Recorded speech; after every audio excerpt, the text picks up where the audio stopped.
Hi guys! Dahil napakaganda ng panahon, tara at bisitahin natin ang family park dito sa Gente de Leon, Valenzuela City. Dire-diretsuhin niyo lang yung Gente de Leon bago magkaruhatan along the road, makikita niyo na. And for the parking space, sa tapat marami, pay parking. So ayun na nga, tingnan natin. So sa bungad pa lang makikita nyo naman, napakalinis. And here is their rules and regulation.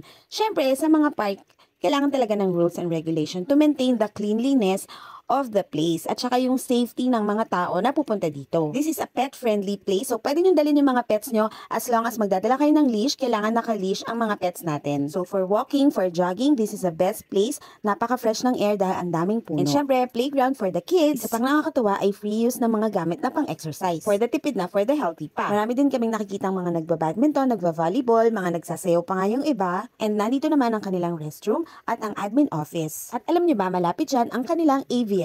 So dito nakakita kami ng mga peacocks at saka yung mga roosters at iba-ibang klase pang ibon. So ang family park ay talagang for all ages, elderly, bata, may mga pets pa nga, estudyante, meron din kaming nakita mga nagre-review, or kung gusto mo lang magmuni-muni, mag-isip-isip, punta ka lang dito sa gabi. The best dito kasi may fountain at yung fountain nila may mga lights. Pag nagutom na, don't worry, marami silang food stalls. So ayan, bumili na nga kami ng merienda, or pag sinisipag kayo magbaon na lang kayo. Marami din naman kasing tables and chairs wherein you can do picnic. And kung gusto nyong mapanatili ang ganitong mga park sa lugar ninyo, make sure to do Claygo, clean as you go. So ayun lang guys, uwi na kami. Thank you for watching. Bye!